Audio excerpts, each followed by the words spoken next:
son, digamos, la estrella, si se quiere, de la evolución que tenemos a nivel tecnológico.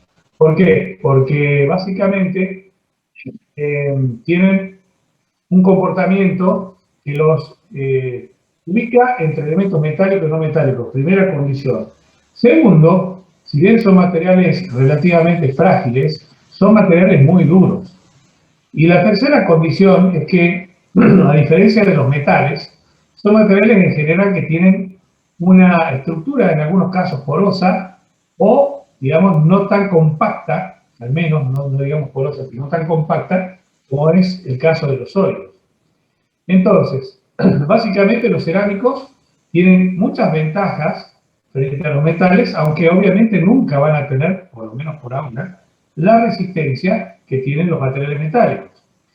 Entonces, acá como reza la imagen, dice son compuestos inorgánicos, que tienen elementos metálicos y no metálicos, y los enlaces que tienen son de tipo iónico o predominantemente iónico con algún tipo de tonalidad o carácter covalente. ¿Sí? Esto hace que tengamos, si son, digamos, iones metálicos los que forman el enlace de estos cerámicos, va a haber cationes con carga positiva en exceso. Y si son no metálicos, va a haber aniones con carga negativa. Básicamente, generalmente tienen dos materiales que componen la estructura de este material. Por eso, en general, no son tan sencillos, aunque nosotros ya vimos que las aleaciones, como el hidrocarbono, se dan configuraciones de nuevas estructuras a medida que avanza la presencia del elemento aleante. Digamos, mientras que el elemento de base, obviamente va perdiendo frente a la cantidad de material que se presenta como elemento que se va a anexar para darle esa característica mecánica de una aleación mejor que un material puro. Bueno, el enlace cerámico básicamente dijimos que era principalmente iónico y un poco covalente.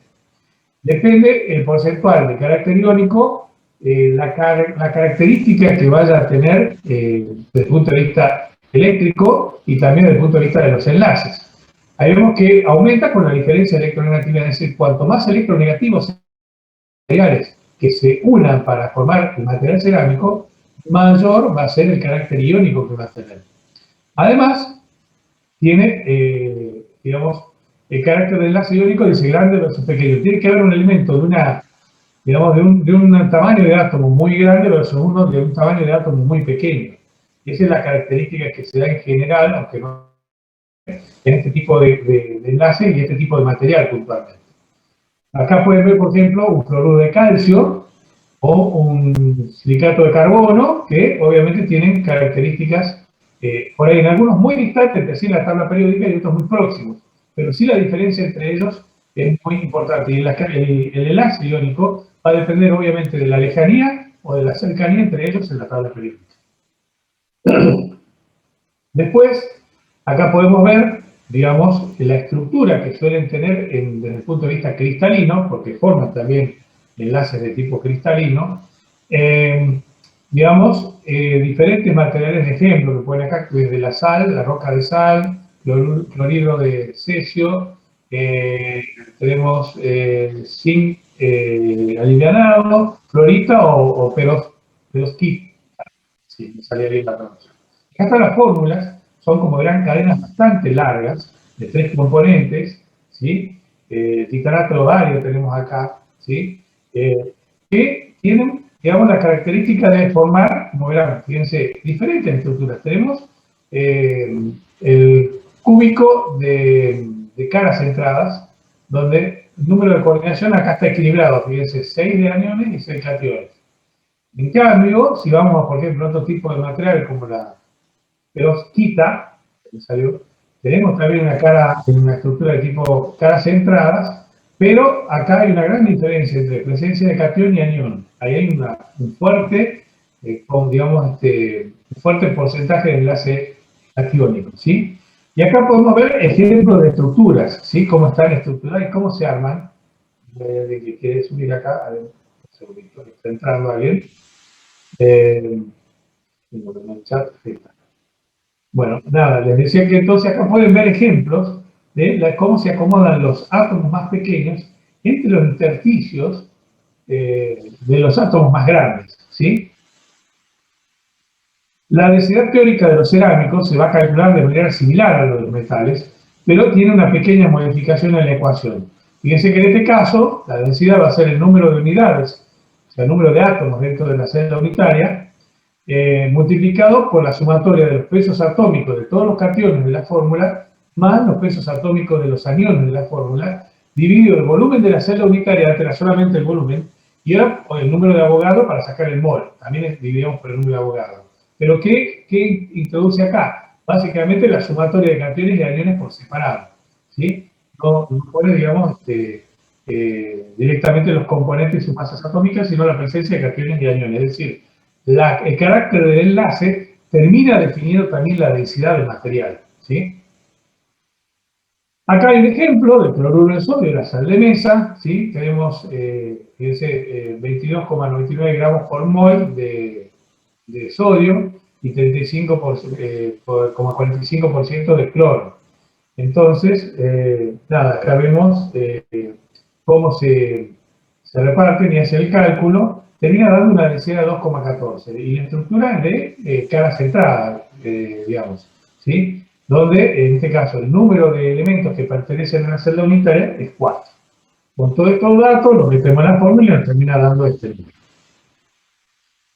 Bueno, los átomos, cuando se organizan en la estructura cristalina, en las cerámicas, tienen la particularidad, obviamente, como dijimos, del material donde las distancias entre sí suelen ser importantes a nivel atómico y deja espacios para la presencia de elementos no deseados o, por más que elementos no deseados, de la formación de estructuras o de imperfecciones dentro de lo que es la red cristalina.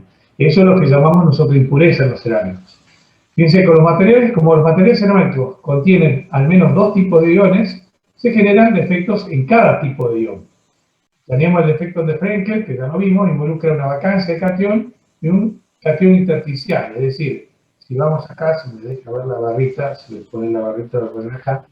Si vamos acá, van a ver que el catión produjo una acumulación de 2 elementos en zona próxima, pero dejó, en realidad más que 2, arrastró, digamos, un par de átomos, uno bien cercano y el otro no tanto, y dejó espacios sin llenar, dejar produciendo esa imperfección. Esta sería el defecto de Frenkel. Mientras que en la vacancia o defecto de Scotty, entonces genera un par, es decir, básicamente nosotros vemos acá que están muy contiguos entre sí las vacancias. Esa es la diferencia entre Scotty y Frenkel. Scotty es una zona aledaña donde hay generación de vacancias, mientras que Frenkel son puntos en diferentes zonas de la red siguiendo una dirección. ¿Sí? Bueno, acá vemos también la dependencia de estos defectos en función de la temperatura en la cual se produce el material. Siempre todos estos materiales se producen con procesos térmicos y obviamente con tiempo de enfriamiento, algo muy parecido a lo que sucede con los metales, pero obviamente con otro tipo de carácter de enlace y con otra estructura como resultado. Entonces, acá hay una ecuación que nos indica que el número de formaciones de defecto de Frenkel o de Scotty depende, digamos, del número total de sitios de la red con un valor, una función exponencial, donde en la potencia de ese exponente tenemos UFR, que es la energía que se requiere para la formación de estos defectos, y dividido 2K, que es una constante propia del material, por la temperatura en grados absolutos, ¿sí? En grados Kelvin. Acá tenemos un ejemplo, bien se calcula el número de defectos de Scotty por metro cúbico de también cloruro de potasio a 500 grados centígrados. Fíjense que las temperaturas, y acá lo vamos mirando, que vamos a alcanzar para fundir, para producir estos materiales, no son tan elevadas como las que pueden ser en el caso de los metales. Digo, 500 grados es mucha temperatura, indudablemente, pero está lejos de los 721 por el hierro puro, hasta llegar a valores mucho más elevados dependiendo del porcentaje de carbono, ¿sí? Que pasaba en el acero. En ese caso, bueno, acá las temperaturas son menores. Y fíjense que la energía para formar cada efecto es 2 electronvolt y la densidad de cloruro de potasio es de 500 grados de 1,95. Recordemos también que la densidad con la temperatura va cambiando. Entonces, evidentemente, es un valor distinto a la temperatura esta digamos, de procesamiento que a la temperatura media. Ponemos todos los datos y nos termina dando 5,3 por 10 a la 19 defectos por metro cúbico, lo cual es un número importante de defectos. Eso hace que tenga estas características de porosidad, o que hablamos de material no tan compacto como suelen ser los metales, ¿sí?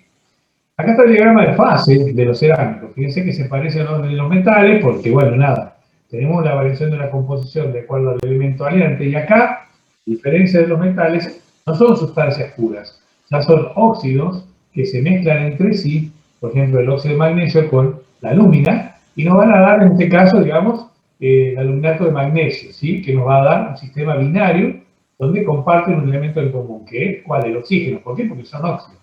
Entonces, en ese conjunto, cuando van armándose, como verán, y si miramos un poquito más en detalle el diagrama de fase, cuando se produce el enfriamiento ya solidificado, acá están los materiales transformados, ¿sí? Pero, digamos, con lo que no se puede absorber, que va apareciendo como una estructura remanente. ¿Sí? Primero el óxido de magnesio más el aluminato de magnesio que está acá. Luego acá solamente esta sustancia pura sin el óxido de magnesio, y luego aparece la alumina como elemento que no puede ser absorbido, porque evidentemente llega a un punto donde ya la estructura no puede ser transformada y queda como un elemento remanente sólido dentro de la estructura. Lo mismo, bueno, podemos ver las temperaturas de transformación, bueno, decimos 1200 también, básicamente para cierto tipo de materiales, decimos hace rato, la temperatura no es tan alta, pero vidrio y otros elementos cerámicos sí suelen tener, digamos, temperaturas elevadas. Bueno, las propiedades mecánicas, básicamente dijimos, se rompen. ¿Por qué? Porque son frágiles. Se terminan rompiendo por esto que tienen defectos en la estructura, y estos defectos no les permite un comportamiento elástico, como en el caso de los metales, y cuando sufren una carga de impacto, por ejemplo, rápidamente esos espacios de esas vacancias que vimos recién empiezan a vincularse entre sí, forman microfracturas y con posterioridad fracturas ya francas, produciendo la rotura del material, ¿sí? Obviamente las propiedades mecánicas en general son de menor valía que la de los metales. El principal problema, como ves ahí, es la rotura, dice, catastrófica. ¿Qué significa esto? Es la separación en piezas ya de la estructura original ante una carga, digamos, como decíamos recién, de impacto, o puede ser también algún otro tipo de carga que no lo puede soportar tan bien como los metales. A temperatura ambiente, las cerámicas cristalinas y no cristalinas se rompen ante la deformación plástica como respuesta a la carga de fracción. La fractura frágil también es otra condición. Él dice, y en la formación y propagación de fisuras a través de la sección del material en dirección perpendicular a la carga aplicada. Esto sucede, por ejemplo, con los vidrios, ¿no? Ustedes vieron en el caso de los vidrios de los vehículos, que es un material cerámico el vidrio en realidad, digamos, la fractura empieza a veces con una pequeña piedra que tocó el parabrisas y luego progresa debido a que a la dilatación y contracción por la temperatura, debido a las cargas mecánicas que tiene por la vibración, por la fuerza del viento, y se termina agrietando completamente. Eso es básicamente la propagación de la fisura a través de todo el material. Es decir, donde se produce una discontinuidad, evidentemente encuentras estos efectos que hablamos anteriormente de Corti o de Frenkel, y rápidamente sobre esos lugares se ubica una separación entre partes, generando esto que se llama rotura catastrófica, ¿no? O destrucción, perdón, fractura catastrófica. Después, obviamente, este crecimiento va, digamos, buscando los bordes de grano y tiene propensión a hacerlo en ciertas direcciones. Por eso dice, tiene determinados planos cristalográficos que son bastante característicos, que se llaman planos de clivaje, donde empieza a avanzar. ¿Cuáles son ellos? Aquellos donde los átomos están en mayor número y que tienen mayor densidad atómica, ¿sí? Esos lugares, justamente, como los átomos no se pueden acomodar por la estructura y no pueden, digamos, jugar como hacen como los metales a un enlace elástico, entre comillas, rápidamente se separan entre sí y con poca energía producimos la rotura del enlace, ¿sí? Ese es el problema que tiene en general como primera definición los cerámicos. También se puede medir esto en los cerámicos a través de esto que llamamos la capacidad o tenacidad que tienen los materiales a la fractura. Es decir, como verán acá, no tengo deformaciones planas que siguen esta propiedad que es la resistencia a formar justamente, digamos, a formar fracturas, y lo hace en función de estos elementos. Primero, un parámetro dimensional, que es totalmente empírico y tiene que ver con la forma de la probeta y la forma de la grieta. Una cosa es una entalla perpendicular, otra es longitudinal y otra es transversal. Entonces, dependiendo de lo que se esté midiendo y la dirección, la geometría de la grieta, la ubicación de la misma, va a ser este valor I. Luego tenemos la tensión aplicada, que es sigma, y A es la longitud de la grieta superficial, o por lo menos la mitad de la longitud de una grieta interna. Dice la propagación no va a suceder siempre y cuando el miembro de la derecha de la ecuación, es decir, lo que está del lado igual a la derecha, sea menor que la tenacidad de la fractura del material, es decir, de la capacidad que tiene el material de romperse. Entonces, básicamente, son alrededor de 10 megapascales por metro cuadrado, que es muy inferior a lo que puede resistir en cuanto a grieta, información de fisura, los metales. Los metales, al tener un enlace, digamos, justamente metálico y con unas características mucho más firmes a nivel cristalográfico, pueden soportar y pueden movilizarse sin romperse y les cuesta mucho más alejarse entre sí. En cambio, en el caso de los cerámicos, con muy poca energía, rápidamente producimos la separación de los átomos. Acá tenemos la medición del módulo elástico. El módulo elástico básicamente es una propiedad, lo vamos a ver en el día 7 nosotros recién, que define, si hablamos del ensayo de Hooke para el acero, que es el ensayo de tracción. El ensayo consiste en hacer una probeta de tipo longitudinal con los extremos ensanchados, agarrar de esa punta, en el caso del acero, digamos, de esa parte ensanchada, agarrar, digamos, con sendas mordazas que se van a mover con fuerza hidráulica y lo empieza a tirar. Entonces, lo que hace, acompañando a la deformación que tiene el acero, se va graficando en un gráfico donde en eje horizontal graficamos lo que se llama deformación específica, que es cuántos milímetros se ha corrido por cada milímetro de longitud original de la pieza, eso es deformación específica.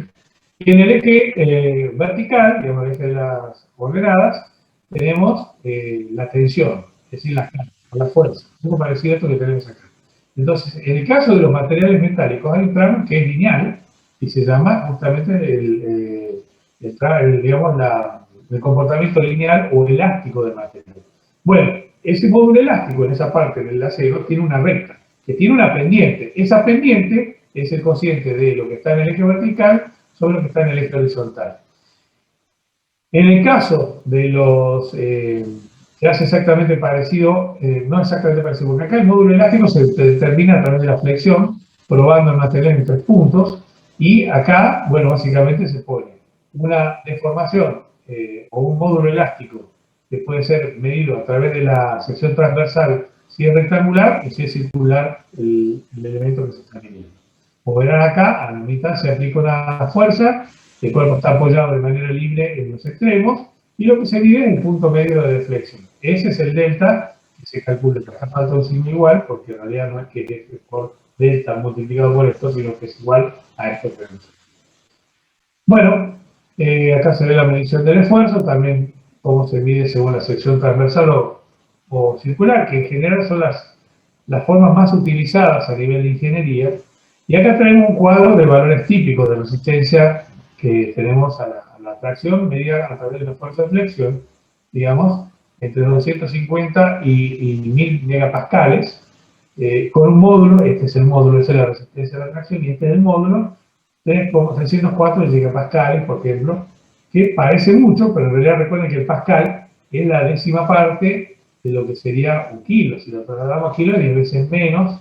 Entonces, bueno, sería así, no es muy grande, pero si uno lo compara con, digamos, lo que sería un acero, está muy por debajo de ese comportamiento.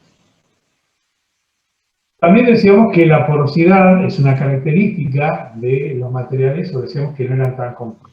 Básicamente, los cerámicos en general usan precursores en forma de polvo, es decir, cuando lo vamos a generar de la nada, está triturado a nivel de polvo y eso es lo que se funde para formar luego una especie de,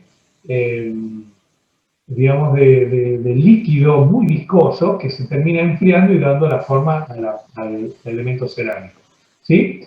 Se puede hacer, digamos, de manera de fundición, digamos, una fundición de cerámica, pero también está la técnica de, que acá lo está mencionando, de pulimetalurgia. ¿Qué consistía?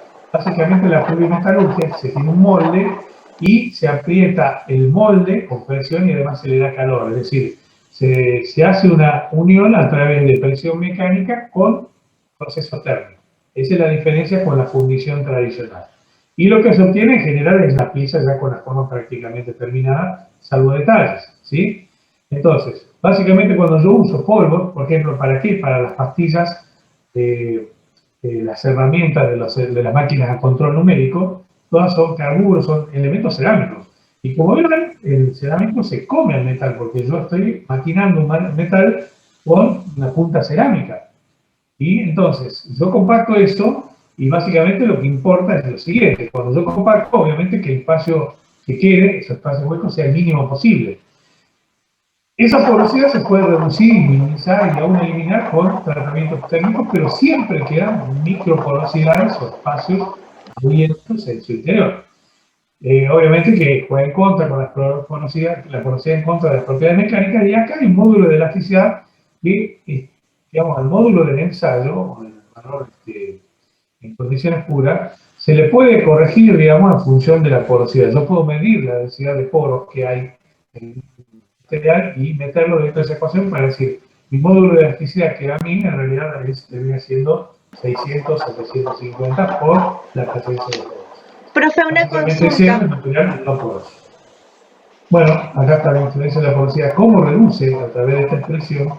Verán, es una expresión de tipo hiperbólica que Una, va minimizando, digamos, el valor a partir del aumento de la fracción de volumen poroso, y la resistencia a la fricción disminuye drásticamente de un material muy sólido a prácticamente, por ejemplo, teniendo el 10% de porosidad, cayó a un 25% del valor que tenía originalmente, ¿sí?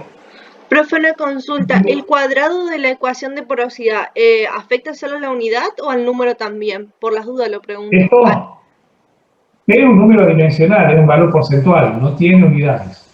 No, pero el ¿Okay? cuadrado que está en la P, digo. Por eso, porque un valor porcentual, el valor de la unidad va a seguir siendo E, no te va a cambiar esta unidad. Ah, Esto es una terminal sin índice, ¿entiendes?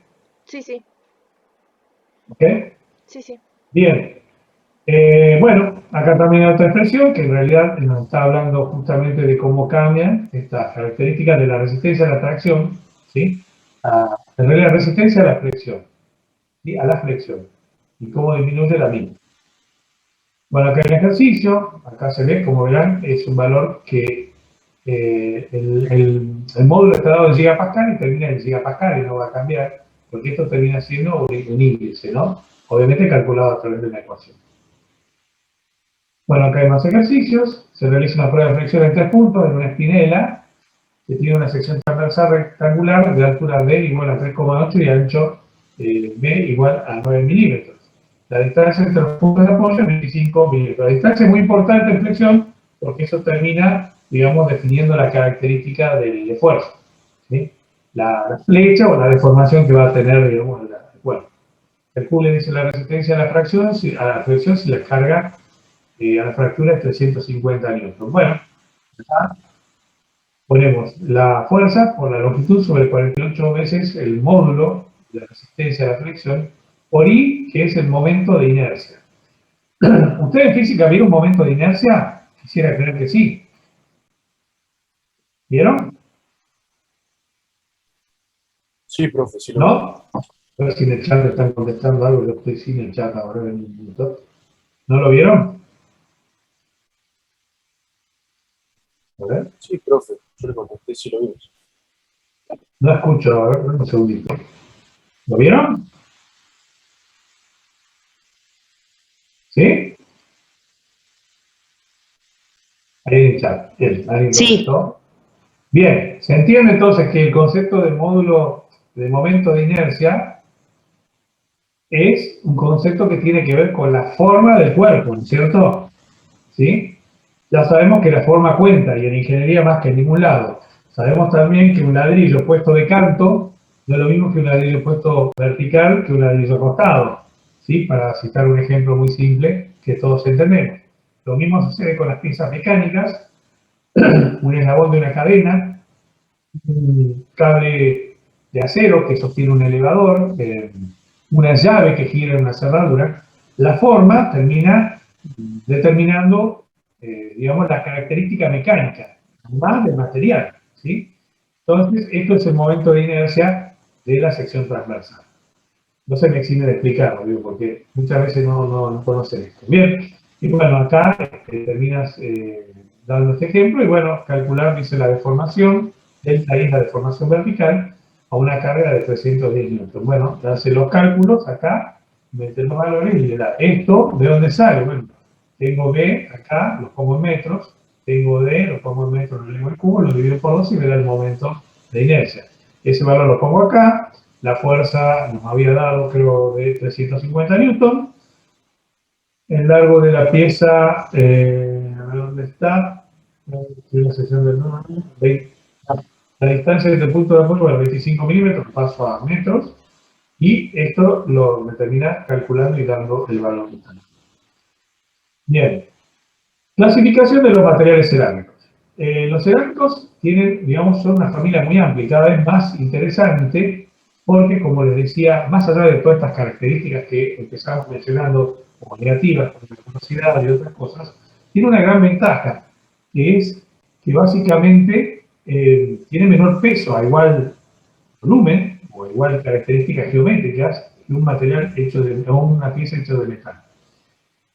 Un ejemplo que les voy a citar donde ha evolucionado, pero en realidad acá el cerámico, en el ejemplo que les voy a citar, sería como un material compuesto, que el título sigue siendo cerámico.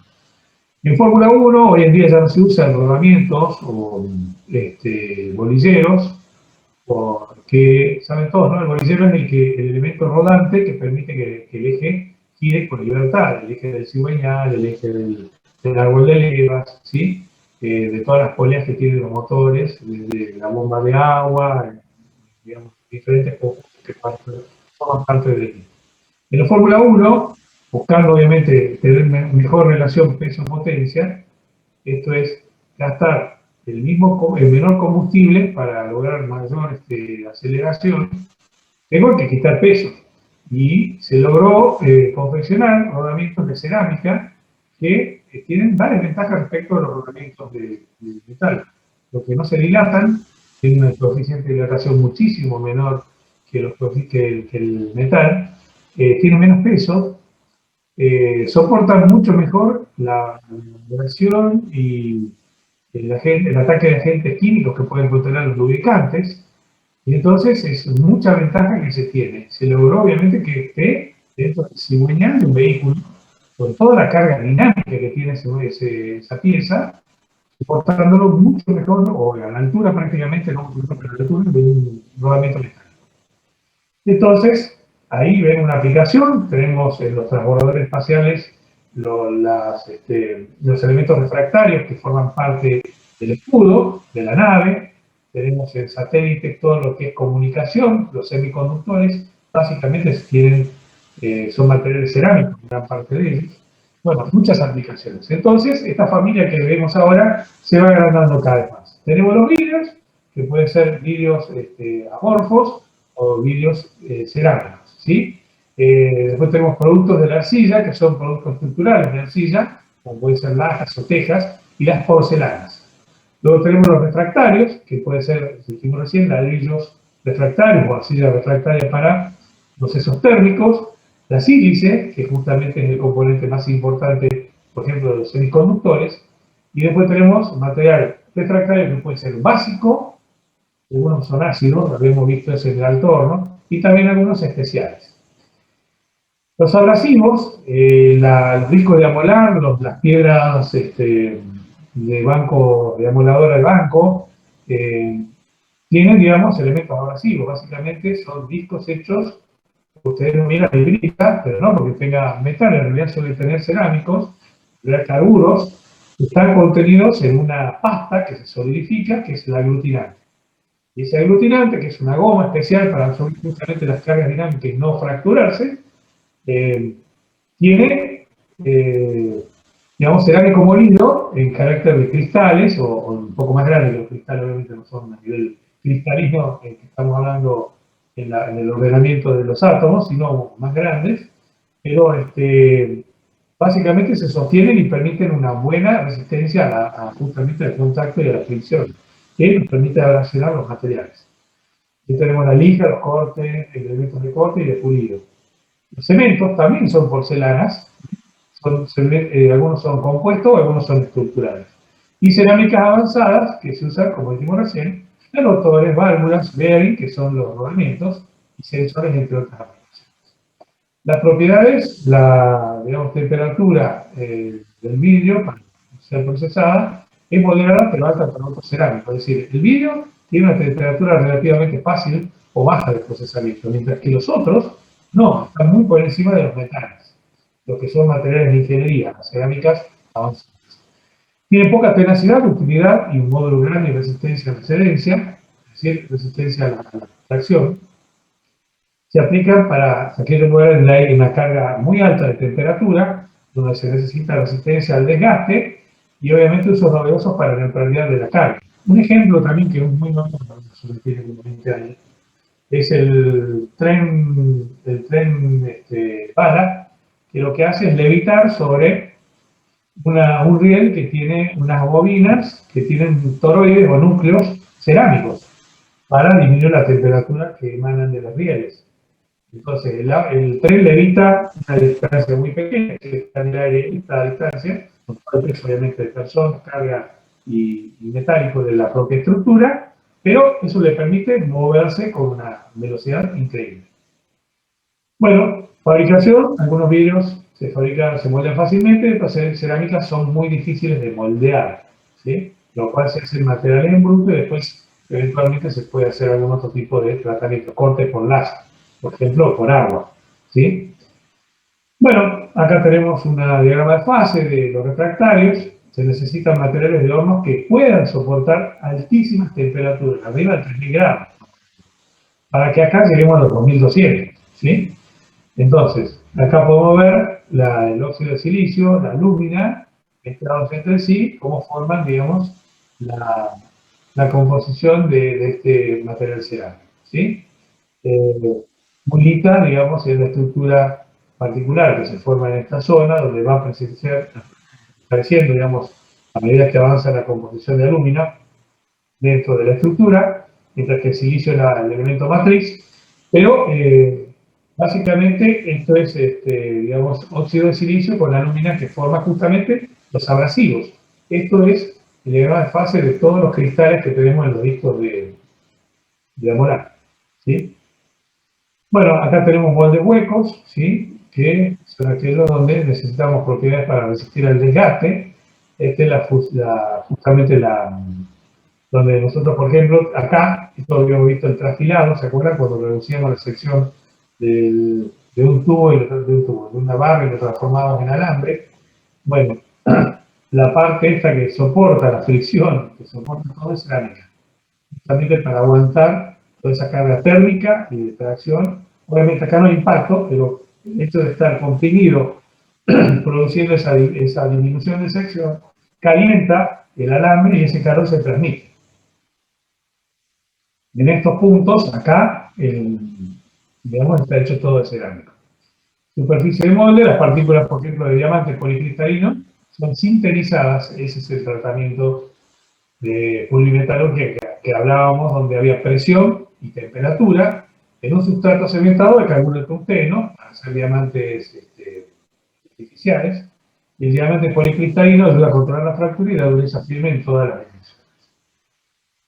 Acá tenemos la aplicación en sensores, por ejemplo, el óxido de circonio, ¿sí? Si tenés un sensor de oxígeno, es muy ávido de tomar el oxígeno y poder con eso producir una carga eléctrica, y esa carga eléctrica medirse, entonces puedo emitir una señal de que hay oxígeno, produce difusión de iones para una respuesta rápida.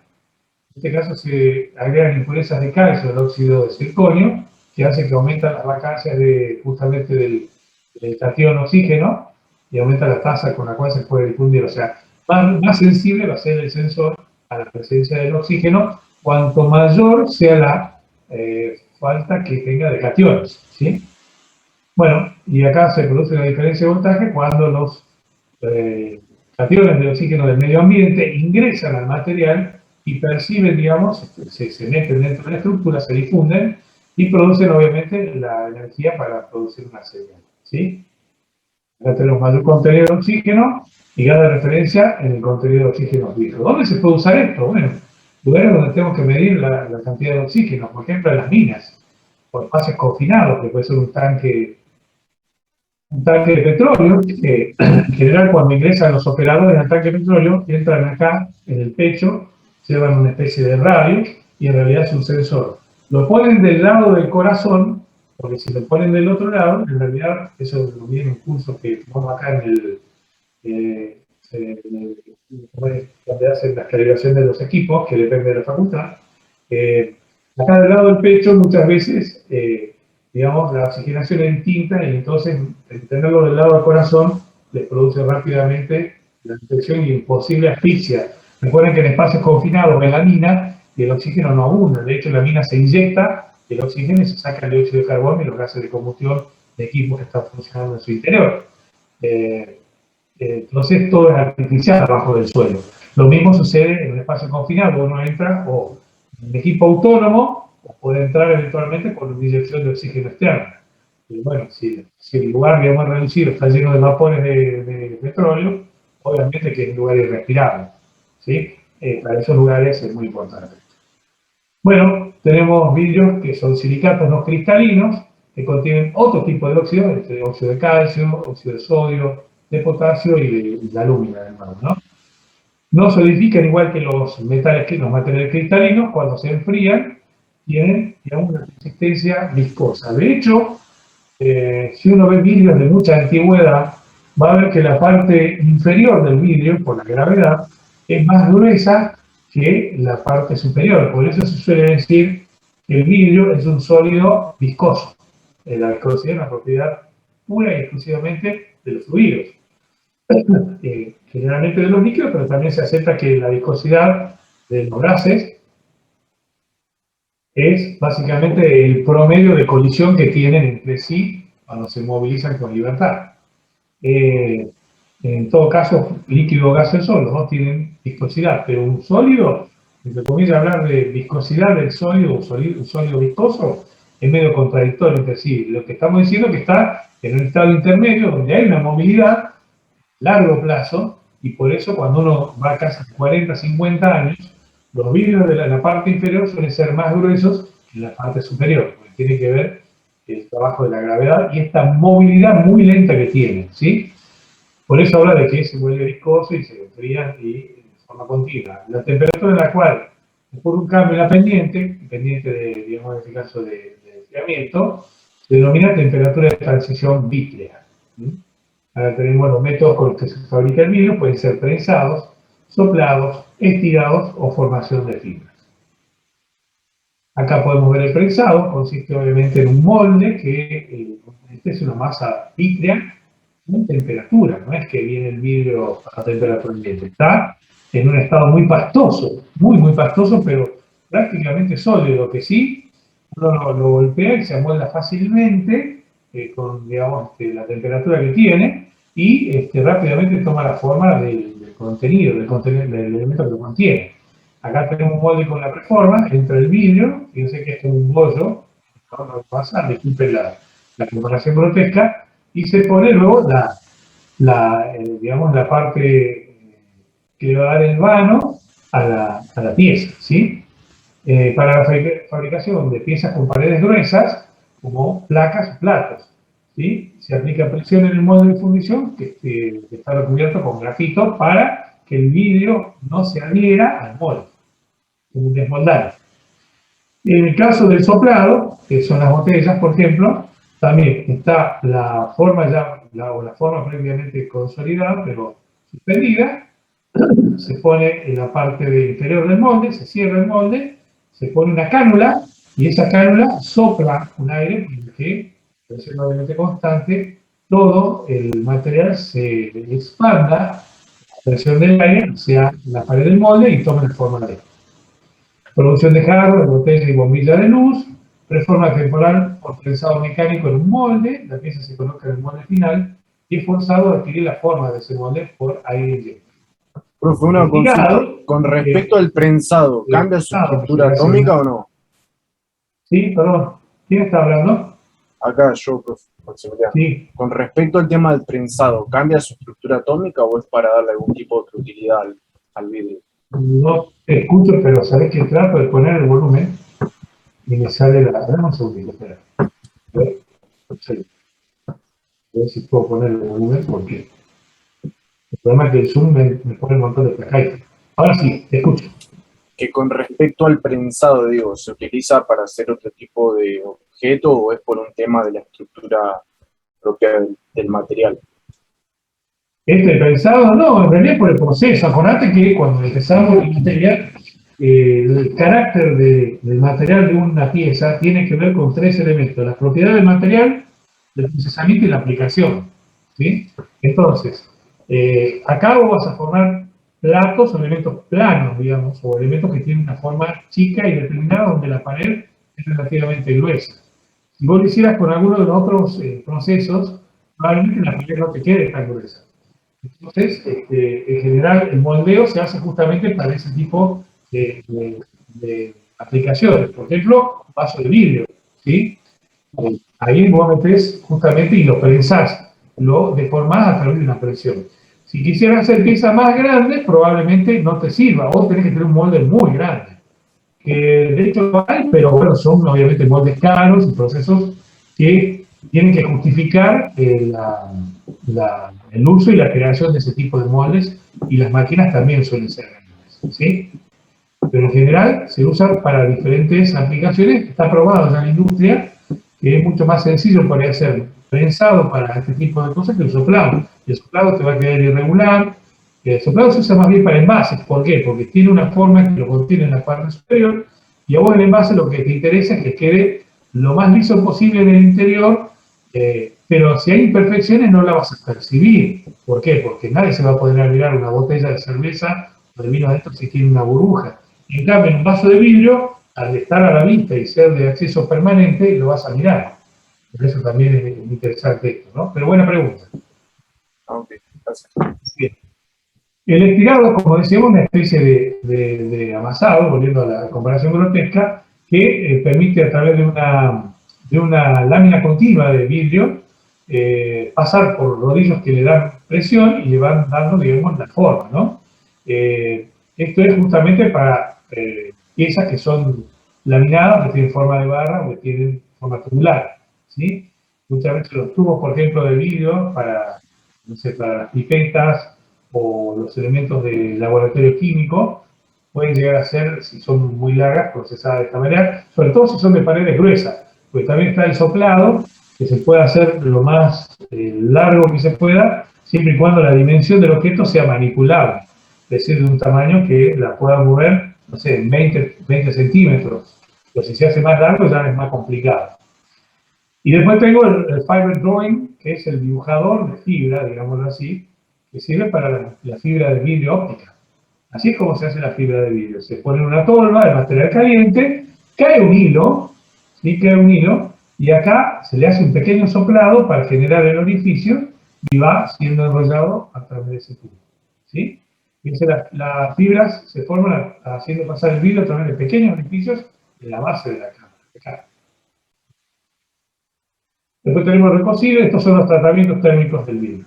Y acá vamos a parar, porque ya se me está haciendo la hora, y nos queda la mitad de la presentación. La vamos a terminar con los videos. Pueden ir chumbeando los videos la semana y vamos a terminar la clase que viene. Fíjense, el recocido remueve básicamente, como en el caso del acero, los esfuerzos internos. Recuerden que cuando hacemos temple, siempre se hace un revenido, un normalizado, un recocido, dependiendo de las características. Y es eso, acomodar cuando la pieza queda totalmente tensada, ¿sí? Remueve los esfuerzos internos causados por enfriamientos disparejos. En una fundición, en un lugar de tratamiento, es muy importante el control de temperatura ambiente, porque más allá de que yo tenga el control de la temperatura del proceso, justamente las diferencias en la calidad tienen que ver muchas veces con el ambiente. Entonces, si hay un portón cerca del lugar donde trabajo y está abierto, y hay filtraciones en la nada, no sé, si hay lugares donde otros equipos están forzados, están soplando aire y me producen un cambio en la temperatura, bueno, esos lugares son propensos a producir fallas en calidad, ¿sí? Después tenemos el templado, que introduce tensiones residuales, superficiales, de compresión, para hacerlos más resistentes. Recuerden que un material cuando se pone tenso, obviamente se pone más resistente, menos elástico y básicamente tiene este comportamiento también en el caso del vidrio. La superficial se busca endurecer la capa límite que tiene, digamos, en la periferia o en la parte superior el material, luego dejamos adentro un poco más blando, ¿sí? Y también suprime el crecimiento de las grietas en superficie. Acá podemos, antes del enfriamiento está el material caliente, se hace un enfriado superficial. Él está con después de eso, deja, digamos, la parte caliente en el centro, que justamente trabaja con la tracción mejor en ese momento. Después del enfriado, se produce, digamos, produce una mejor resistencia a la compresión en la parte exterior. El resultado, como la grieta es básicamente una tracción para alejar los elementos, la resistencia esa mayor compresión, resistencia, la compresión, los cargas de compresión que tiene la superficie, impide que las grietas proliferen, ¿sí? Resultado, suprime el crecimiento de las grietas en la superficie. Bueno, vamos a parar acá, así puedo tomar la asistencia y podemos terminar tranquilos en la clase de hoy. Vamos a seguir la clase que viene y me voy a cargar la clase que viene, el trabajo práctico 4, con el pedido para lo que es esta parte. ¿Sí? ¿Okay? Bueno, vamos a tomar acá asistencia, denme un segundito de compartir, así ahí salimos, creo. Bueno, a ver. Bien, acá estamos. Vamos a poner acá, a ver, un segundito.